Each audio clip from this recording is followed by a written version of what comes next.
नमस्कार friends, daily current affair के session में आप सभी लोगों का स्वागत है। करंट अफेयर के महत्वपूर्ण प्रश्नों पर डिटेल चर्चा करेंगे जो सभी परीक्षाओं में पूछे जाते हैं।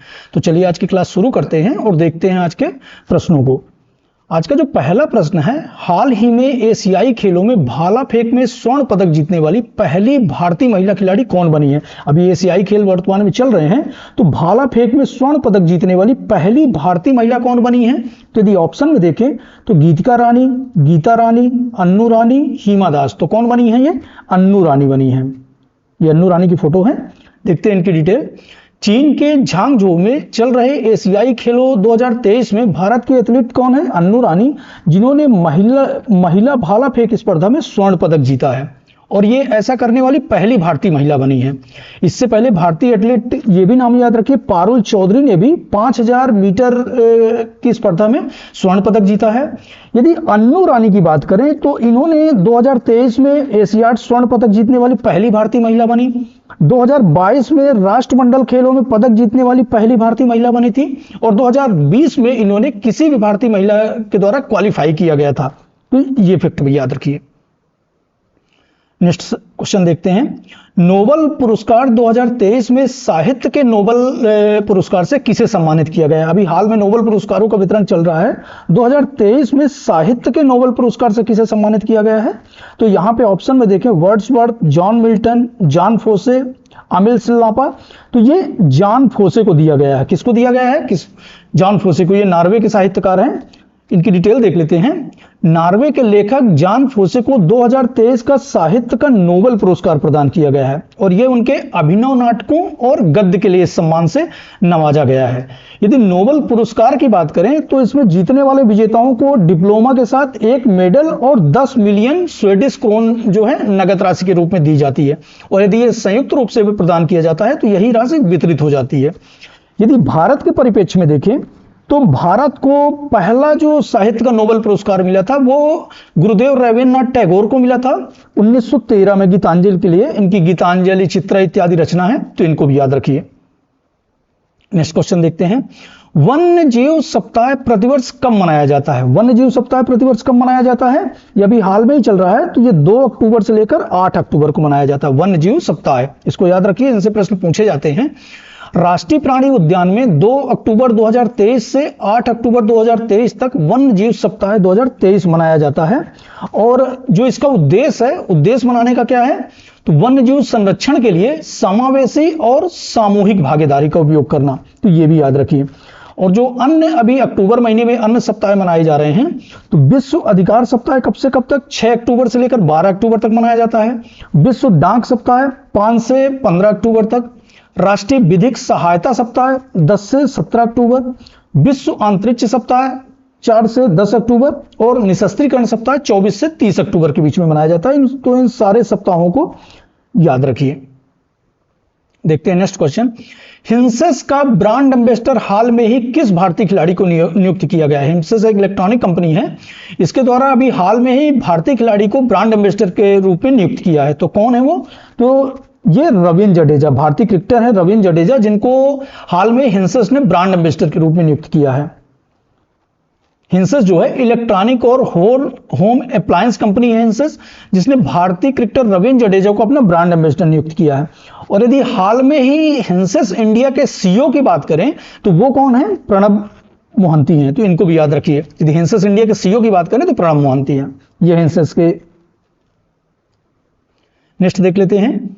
हाल ही में किसे Tata literature life time achievement पुरस्कार से सम्मानित किया गया है? Tata literature life time achievement से किसे सम्मानित किया गया है? तो ये CH लक्ष्मी, अंबाई के नाम से जाना जाता है इन्हें, CH लक्ष्मी, इन्हें पुरस्कृत किया गया है। इनकी डिटेल देख लेते हैं। कोयम्बटूर में CH लक्ष्मी के रूप में जन्मी तमिल लेखिका है अंबाई, जिन्हें Tata literature life time achievement award से सम्मानित किया गया है। और यह सम्मान जो है किसी भी भारतीय लेखन और साहित्य की दुनिया में निरंतर और उत्कृष्ट योगदान की मान्यता में प्रस्तुत किया जाता है।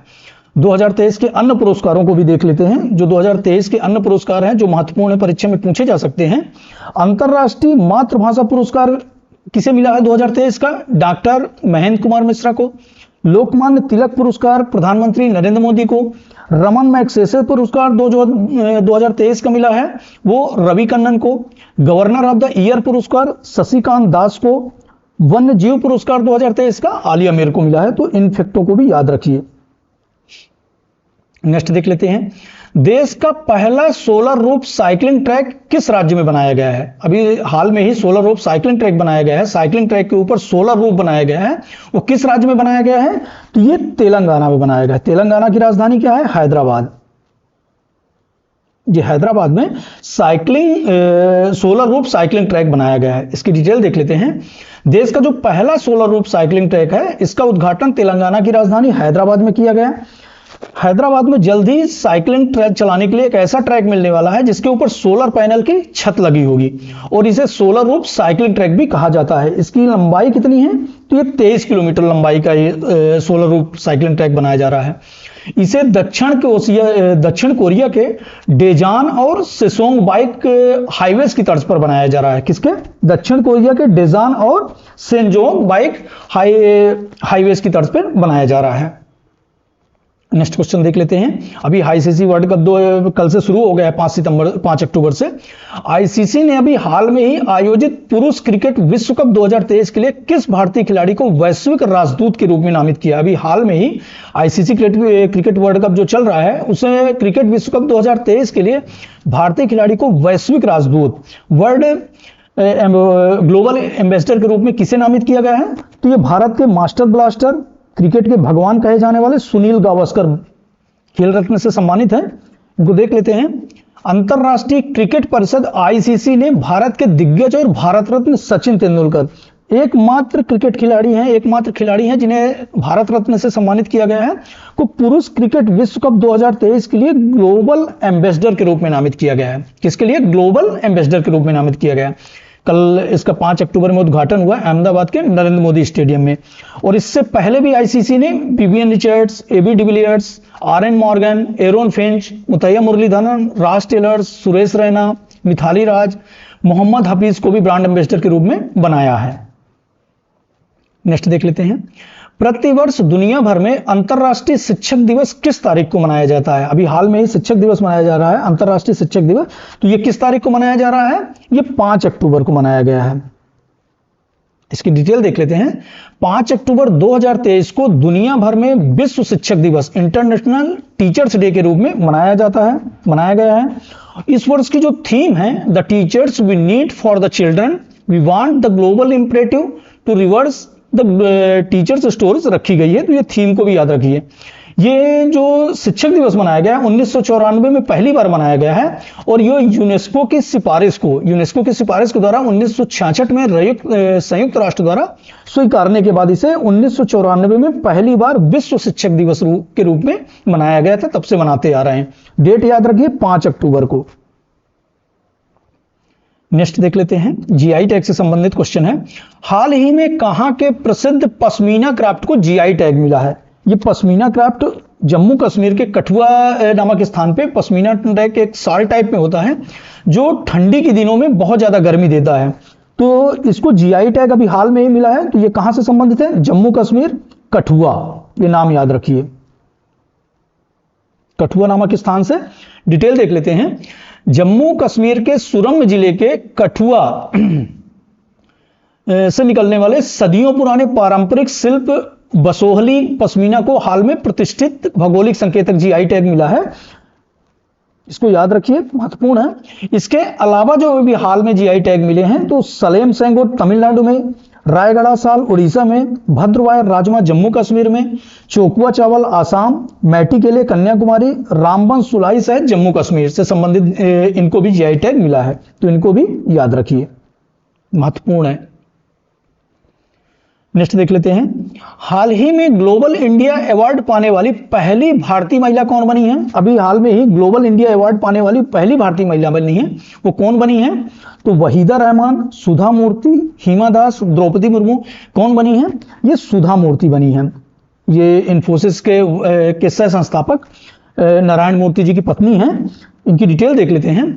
प्रसिद्ध लेखक, परोपकारी और इन्फोसिस के सह संस्थापक NR नारायण मूर्ति की पत्नी सुधा मूर्ति को टोरंटो में एक इंडो कैनेडियन समारोह, कहां पे? इंडो कैनेडियन समारोह में कनाडा इंडिया फाउंडेशन द्वारा, CIF द्वारा प्रतिष्ठित ग्लोबल इंडियन अवार्ड से सम्मानित किया गया है। और इसकी पुरस्कार राशि की बात करें तो $50,000 है, तो ये भी याद रखिए।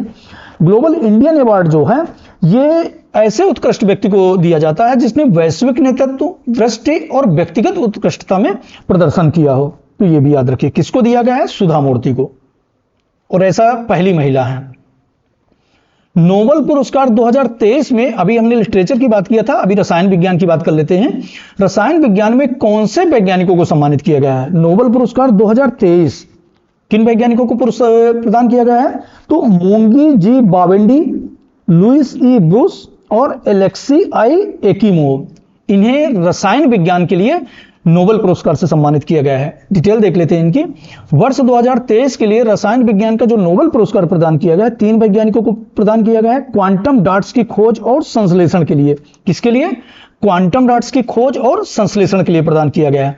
और ये 3 वैज्ञानिक जो हैं, फ्रांसीसी अमेरिकी रसायन मौगी जी बावंडी रसायन विज्ञान से संबंधित है, अमेरिकी लुइस ई ब्रूस और रूसी मूल के एलेक्सी एकिमोव को ये संयुक्त रूप से रसायन विज्ञान का नोबेल पुरस्कार दिया गया है। तो याद रखिए, क्योंकि नोबेल पुरस्कार से प्रश्न पूछे जाते हैं। भौतिकी का भी नोबेल पुरस्कार है, इससे पहले वाले हमारे करंट अफेयर के सेशन में भौतिक विज्ञान इत्यादि के भी नोबेल पुरस्कारों की चर्चा की गई है। नेक्स्ट देख लेते हैं, ईरानी ट्रॉफी 2023 का खिताब किसने जीता है? अभी हाल में ही ईरानी ट्रॉफी का आयोजन हुआ है। 2023 में किसने खिताब जीता है? तो ये शेष भारत, रेस्ट ऑफ इंडिया ने जीता है। इसकी डिटेल देख लेते हैं। राजकोट के सौराष्ट्र क्रिकेट एसोसिएशन में इसका आयोजन हुआ है। इसमें सौराष्ट्र ने, शेष भारत ने सौराष्ट्र को 175 रनों से हराकर ईरानी ट्रॉफी पर कब्जा किया है, ईरानी ट्रॉफी को जीता है। और शेष भारत की जो कप्तानी किया है वो हनुमा विहारी ने किया है। शेष भारत ये 31वीं बार ईरानी ट्रॉफी जीता है। कितनी बार? ये उसकी 31वीं बार ईरानी ट्रॉफी जीता है। यदि हम ईरानी ट्रॉफी की बात करें तो ये एक घरेलू क्रिकेट प्रतियोगिता है, डोमेस्टिक क्रिकेट कंपटीशन है। इसके अलावा इसमें जो प्रतियोगिता होती है वो जो रणजी ट्रॉफी की विजेता टीम और शेष भारत, ये याद रखिए, रणजी ट्रॉफी की जो विजेता टीम होती है और शेष भारत के बीच में ये मैच खेला जाता है। इसको आयोजन ऑर्गेनाइजर कौन है? तो BCCI करती है, cricket control board of India. और ईरानी का जो नाम पड़ा है ईरानी ट्रॉफी का, तो इसका नाम पड़ा है, BCCI अध्यक्ष रहे हैं जाल आर ईरानी के नाम पर पड़ा है। किनके नाम पर? जाल आर ईरानी के नाम पर पड़ा है। नेक्स्ट देख लेते हैं, दीपिका पल्लीकल और हरिंदर पाल संधू की जोड़ी ने एशियाई खेलों में किस गेम में स्वर्ण पदक जीता है? अभी एशियाई खेलों में दीपिका पल्लीकल और हरिंदर पाल संधू की जोड़ी ने एशियाई खेलों में किस खेलों में स्वर्ण पदक जीता है? तो यहाँ पे ऑप्शन में देखें, badminton, squash, table tennis, lawn tennis. किसमें जीता है? स्क्वैश में जीता है। इनकी डिटेल देख लेते हैं। दीपिका पल्लीकल और हरिंदर पाल संधू की जोड़ी ने मिक्स डबल स्क्वैश इवेंट के फाइनल में मलेशियाई जोड़ी को 2-0 से हराकर स्वर्ण पदक जीता है। भारत ने अभी तक 21 स्वर्ण, 31 रजत और 32 कांस्य पदक के साथ 5 अक्टूबर तक कल तक 84 पदक जीत चुके थे। नेक्स्ट देख लेते हैं, भारत, इसके अलावा एक फैक्ट और याद रखिए, तीरंदाजी में ज्योति वेनम, अदिति स्वामी और परनीत कौर ने भी महिला कंपाउंड तीरंदाजी टीम में स्वर्ण पदक जीता है, तो ये भी याद रखिए। नेक्स्ट, हाल ही में राष्ट्रीय डॉल्फिन दिवस कब मनाया जाता है? अभी हाल में ही राष्ट्रीय डॉल्फिन दिवस मनाया गया है। ये कब मनाया गया है? ये इंपॉर्टेंट इसलिए हो जाता है कि भारत के जो राष्ट्रीय जलीय जीव है ये गंगा डॉल्फिन को बोला जाता है, इसी को बोला जाता है, और इन्हीं के उसमें राष्ट्रीय डॉल्फिन दिवस मनाया जाता है। तो कब ये मनाया जाता है? 5 अक्टूबर को। डिटेल इनकी देख लेते हैं। राष्ट्रीय जलीय जीव याद रखिएगा, राष्ट्रीय जलीय जीव गंगा डॉल्फिन है। महत्वपूर्ण है कि संरक्षण के बारे में जागरूकता फैलाने के लिए प्रत्येक 5 अक्टूबर को राष्ट्रीय डॉल्फिन दिवस के रूप में मनाया जाता है। और ये डॉल्फिन कहां पे मिलती है? तो नेपाल, भारत और बांग्लादेश, 3 देशों में गंगा, ब्रह्मपुत्र, मेघना, कर्णाफुली, सांगू नदियों में ये पाई जाती है। राष्ट्रीय जलीय जीव का है तो गंगा डॉल्फिन है। साइंटिफिक नेम क्या है इसका?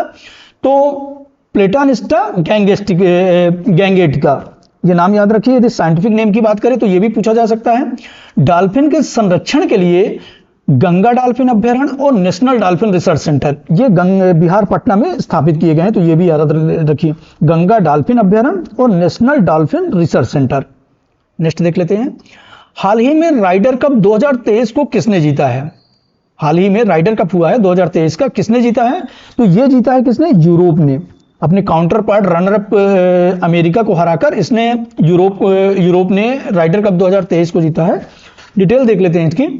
यूरोपीय पुरुष गोल्फ टीम जो राइडर कप से संबंधित है, तो गोल्फ से संबंधित है, और इसने अपने प्रतिद्वंदी अमेरिकी टीम को हराकर 2023 का राइडर कप जीता है। कौन सा कप? 2023 का राइडर कप, गोल्फ से संबंधित है। ये कौन सा संस्करण है? तो ये 44वां संस्करण है, तो इसको भी याद रखिए। विजेता टीम जो रही है तो यूरोपीय पुरुष गोल्फ टीम रही है। विजेता टीम कौन सी रही है?